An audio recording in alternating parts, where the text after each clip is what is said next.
8 to be great. The 8 traits successful people have in common. Number 2, work.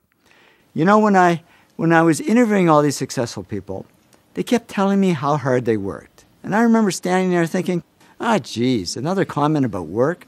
Why don't they tell me the real secret to their success?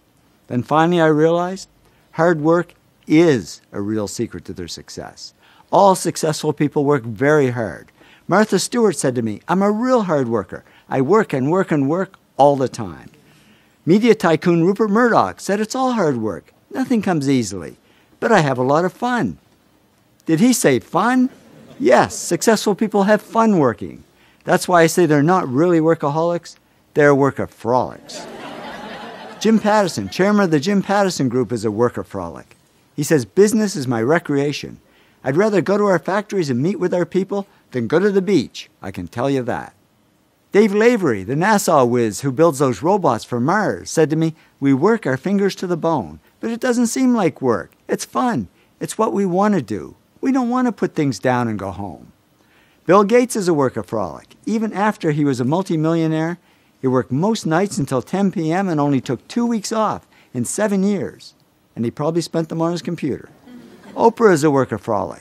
She says, I'd never see daylight. I'd come into work at 5:30 in the morning when it was dark and leave at 7 or 8 when it was dark. I'm a workaholic. And over the years, I've gone through many days and even weeks without much sleep just because I was having so much fun.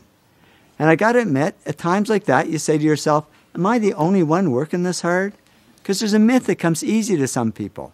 You turn on the TV, nobody's working that hard. A guy like Chris Rock stands up on stage, tells a few jokes. What's hard about that? But even Chris says, I wasn't the funniest guy growing up, but I was the guy who worked on being funny the hardest.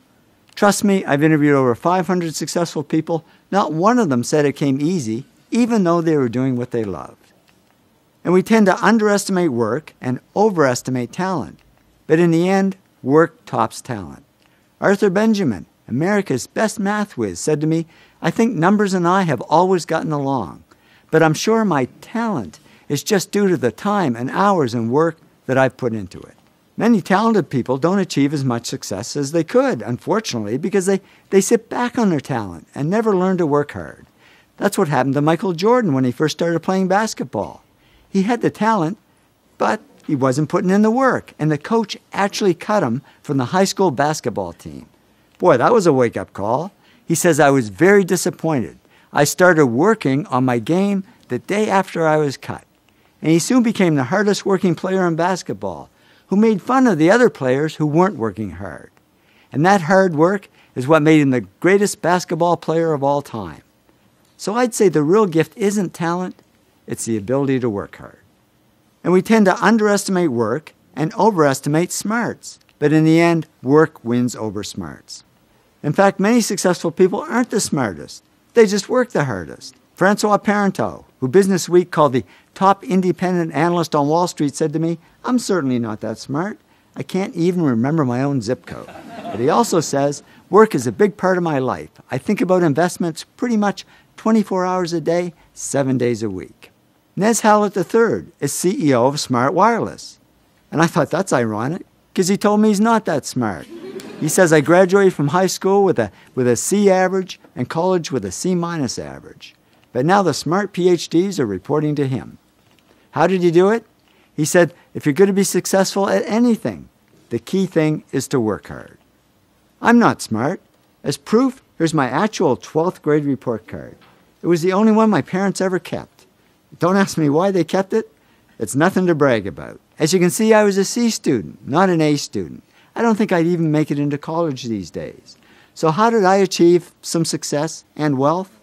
I just worked hard. Many 60 to 80-hour weeks. And now I know I'm not alone. Thomas Stanley studied hundreds of millionaires, and he discovered most millionaires weren't A students, didn't score high on tests, and teachers didn't think they'd ever succeed. But they did succeed because they worked hard. So the good news is, if you're not the smartest, if you're a C student, not an A student, the really good news is you can still succeed. Because the word success has 2 C's and no A's. You can still succeed as long as you work hard. And what if you are smart? Well, I'm sorry, there's absolutely no hope for you. Because many smart people don't achieve as much success as they could, unfortunately, because they rest on their smarts and never learn to work hard. Young Kim, president of Lucent Technology, says people who are the smartest sometimes don't realize their full potential because things get too easy, so they don't push themselves hard. After a talk I gave at one of the world's top 10 business schools, a man came up to me and said, "You know, when I got my MBA here a few years ago, I was one of the smartest people in the class. I thought I had it made. So after I graduated, I sat back and I didn't work hard and I went downhill. And now at this point in my life, I've gone nowhere. I haven't achieved any success at all." He said, "Thanks for the wake-up call. Now I know what I need to do. I need to work."